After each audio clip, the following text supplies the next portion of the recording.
ये क्वेश्चन है PCS 2022 second paper set B 34। ये टेबल है, टेबल में लेटर्स लिखे हुए हैं, इनमें से एक लेटर मिसिंग है, इसको फाइंड करना है। अब फाइंड करने के लिए हमें ये ढूंढना पड़ता है कि जो बाकी लेटर्स लिखे हैं उनके बीच में क्या अंतर संबंध है। अगर वो हमने उनके बीच का इंटर रिलेशन पता कर लिया तो उसी इंटर रिलेशन के आधार पर नेक्स्ट अक्षर क्या आना चाहिए ये लोग पता कर लेते हैं। ठीक है, पता करने की कोशिश करते हैं। बी से शुरू हो रहा है, बी के आगे अगर इधर आते हैं तो इधर डी, यानी कि ए बी के बाद में एक लेटर छूट रहा है सी, सी के बाद में एक लेटर छूट रहा है डी आ गया। अब डी के बाद में दो लेटर इधर छूट रहे हैं, डी के बाद ई एफ के बाद में तीसरा जी आ गया। अब यहाँ दो का अंतर है, यही दो का अंतर उठा के इनके बीच आ गया, यानी कि जी, जी के बाद में दो लेटर एच और आई छोड़ के क्या आ गया जे, जे के बाद में फिर एक लेटर और बढ़ गया के एल एम, यानी तीन का अंतर, तीन के अंतर के बाद एल लिखा हुआ है। अब ये तीन का अंतर यहाँ है तो यही तीन का अंतर यहाँ पे है।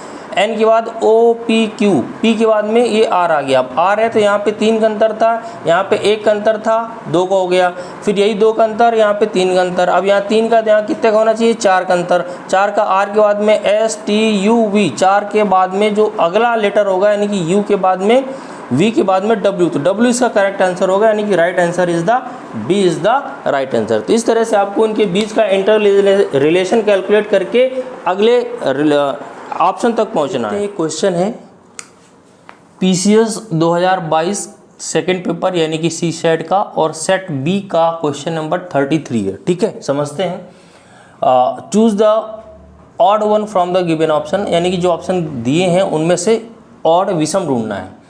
जी जे 17, एल पी 28, ए जेड 27, सी ई 7। देखते हैं कि इनमें से क्या रिलेशन है, इनके बीच में लेटर्स में नंबर्स में क्या रिलेशन है। ठीक है, मैंने तो बहुत जल्दी से ढूंढ लिया कि एक जी है और एक जे है। जरा यहाँ पे देखें, जी और जे 7 और 10 17। ठीक है, एल और पी, एल कहाँ है, ये एल और पी 16 और 12, 16 और 12 कितने हैं 28। ठीक है, ए और जेड 1 और 26 कितना है 27।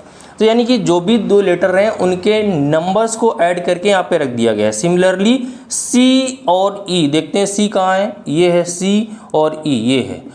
3 और 5 8 होने चाहिए, लेकिन यहाँ पे क्या है 7 है, इसकी जगह पे क्या होना चाहिए 8। यानी कि ये तीन तो ऑप्शन इस रूल को फॉलो कर रहे हैं, ये ऑप्शन इसको फॉलो नहीं कर रहा है, इसलिए ऑड ढूंढना है। तो ये हमारा करेक्ट आंसर हो गया, D is the correct answer. ठीक है, ऐसे क्वेश्चंस के लिए आपको क्या करना है कि अल्फ़ाबेट के नंबर्स पूरे याद कर लेने। हमेशा के लिए आपको याद होने चाहिए कि ए की इक्विवेलेंट 1 होती है, ई की 5 होती है, पीछे इस तरह से आपको सारे लेटर्स के इक्विवेलेंट डिजिट्स याद होनी चाहिए, आगे से भी और पीछे से भी। पीछे से इन द सेंस कि Z1, Y2, X3, W4 इस तरह से। ठीक है, ये questions 2022 second paper set B 35। 4 option है, 4 में 2 संख्याओं के बीच में रिलेशन लिखा हुआ है। ठीक है, 3 एक समान है और एक अलग है, जो अलग है उसी को पता करना है। अब इन दोनों संख्याओं के बीच में कोई ना कोई एक रिश्ता है, जो रिश्ता है वो तीनों में एक तरीके का है और एक में अलग तरीके का है। अब ये देखने के लिए आपके पास कॉमन सेंस होना चाहिए कि इसमें से कौन सा रिश्ता बन सकता है। आप देख रहे हो ये कुछ जोड़ घटा के तो नहीं आएंगे, तो कुछ मल्टीपल या डिवीजन जैसी कुछ बात दिख रही है। तो अगर इसको हम इसमें डिवाइड करते हैं तो रिजल्ट आता है 15। 11 से 363 डिवाइड करते हैं तो रिजल्ट आता है 33, यानी कि पूर्ण डिविजिबल है, पूरी भाज्य संख्या है, भाग चला जा रहा है। 9 से इसको डिवाइड करते हैं तो आता है 27, लेकिन जब 7 से इसको डिवाइड करते हैं तो 15 बार तो चला जाता है, लेकिन 3 जो हमारा है शेष बच जाता है। तो ये जो शेष है यही इन तीनों से इसको अलग बना रहा है, तो यही हमारा ग्रुप अलग हो गया, यानी कि सही ऑप्शन क्या हो गया, आंसर ए। ठीक है, तो ये इस तरह के जो क्वेश्चंस आते हैं आपको ये देखना पड़ता है कि जो नंबर्स हैं उन नंबर्स के बीच में किस तरह की रिलेशंस है। वो वहाँ पे डिवीजन जैसी बात दिख रही है, मल्टीप्लिकेशन जैसी बात दिख रही है, या उनके फैक्टर्स हैं, या उनका स्क्वायर है, या उनका क्यूब है, या उनके स्क्वायर का डिफरेंस है, या स्क्वायर का सम है, या उनके 3 टाइम्स मल्टीपल है, 4 टाइम्स मल्टीपल है, इस तरह से कोई भी एक रिलेशन बनाया जा सकता है। तो वो रिलेशन हमें ढूंढना होता है। अब ये रिलेशन कितनी जल्दी हम ढूंढ पाएंगे डिपेंड करता है कि हमने कितने सारे क्वेश्चंस की प्रैक्टिस करी है। तो ऐसे क्वेश्चंस का क्विक आंसर ढूंढने का एक तरीका है कि हम मैक्सिमम नंबर ऑफ क्वेश्चंस की प्रैक्टिस कर लें, ठीक है, और नंबर ऑफ वेज पता कर लें कि फला टाइप के रिलेशंस एग्जिस्ट करते हैं न्यूमेरिकल्स में। जब आप नंबर ऑफ क्वेश्चंस की प्रैक्टिस करेंगे तो आपको वो बहुत सारे तरह के डिफरेंट टाइप्स के रिलेशंस दिमाग में आके बैठ जाएंगे कि अच्छा ऐसा रिलेशंस हो सकता है, अच्छा ऐसा रिलेशंस हो सकता है, ठीक है। तो इस तरह की प्रैक्टिस हम लोगों को कर लेनी चाहिए।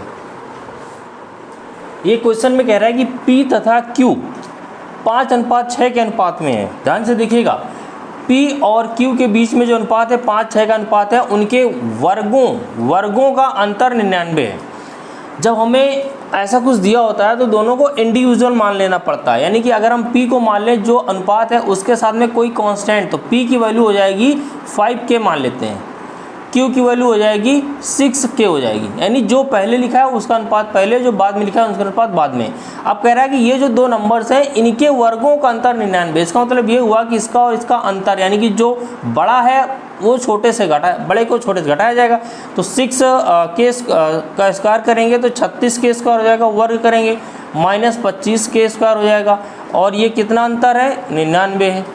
तो इसको घटाएंगे तो 11K स्क्वायर आ जाएगा, 99 आ जाएगा, 11 से कट जाएगा 9 आ जाएगा, K कितना आ जाएगा ±3 आ जाएगा। हमें पॉजिटिव वैल्यू, सारे ऑप्शन हैं तो पॉजिटिव वैल्यू ले लेंगे 3। अब 3 की वैल्यू यहाँ पे रखेंगे तो ये क्या हो गया 15 हो गया, Q क्या हो गया 18 हो गया। उसने P की वैल्यू पूछी है तो P की वैल्यू हमने कितनी निकाली 15, ऑप्शन में कहाँ लिखा है B, ये करेक्ट आंसर हो गया, ठीक है ना। तो ऐसे क्वेश्चन जब भी आएंगे तो हमें क्या करना होता है, देखो मैंने कैसे क्वेश्चन सॉल्व किया। मैंने इस क्वेश्चन को सॉल्व करने के लिए मिनिमम स्पेस यूज़ किया और मिनिमम कैलकुलेशन यूज़ किया। मिनिमम स्पेस कैसे यूज़ किया, मैंने जहाँ पे P और Q लिखा था वहीं पे उसको 5K 6K लिख लिया, छोटा सा, है ना। हमें रफी वर्क तो करना है, कौन सा वहाँ पे हमारी जो कैलकुलेशन है वहाँ पे चेक की जा रही है, हमें तो सही ऑप्शन वहाँ पे जो टिक करेंगे वो चेक किया जाएगा। तो मिनिमम टाइम में मिनिमम रिटेन वर्क में तुरंत आंसर तक पहुँचना है हमें। तो ये ट्रिक है और ये तरीका आपको अपने अंदर डेवलप करना पड़ेगा, ठीक है ना। बिना इसके आप फिर कहोगे कि CSAT लेंदी हो गया, हमारे क्वेश्चन छूट गए। तो ये स्मार्टनेस आपको अपने अंदर लानी पड़ेगी, है ना। तो P और Q जहाँ पे लिखा है वहीं पे मैंने उसको इंडिकेट कर दिया कि भाई ये 5K हो गया, 6K हो गया। अब अंतर की बात कर रहे हैं तो हालांकि मैं आपको समझाने के लिए इसको पूरा कैलकुलेट करके मैंने आपको दिखा दिया, लेकिन जब आप खुद सॉल्व कर रहे हैं तो आपको ये कैलकुलेट करने की ज़रूरत नहीं है। आप इसको सीधा, जब आपको पता हो गया 5 और 6 इनका वर्क करेंगे 36 और 25, 36 25 घटाएंगे 11, 11 आएगा, उधर 99, 11 से घटेगा 9 और K स्क्वायर है 3 बचेगा, उसका 3 से गुणा कर देंगे 15 और 18 आ गया। P की वैल्यू पूछा है, P की वैल्यू 15 हो गई। इसको गलती से 18 न टिक कर देना, क्योंकि जो 18 है वो Q की वैल्यू है, हमें P की वैल्यू पता करनी है तो P की वैल्यू 15 ही होगी।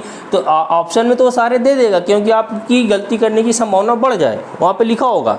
आपको P पूछा है, P पहले है, पहले वाला अनुपात 5 है, इस वजह से 3 और 5 का गुणा करेंगे 15 आएगा, तो सही ऑप्शन 15 होगा। इसलिए सारी सतर्कताएँ आपको बरतनी है क्वेश्चन सॉल्व करते समय, ठीक है। देखिए ये बहुत ही इंटरेस्टिंग क्वेश्चंस होते हैं और इनको सॉल्व करना बहुत ही मज़ेदार होता है और इनके गलत होने की संभावना बहुत कम होती है। अगर एक बार इसको आपने सीख लिया तो ज़िंदगी में कभी आपके क्वेश्चंस गलत नहीं होंगे, ठीक है।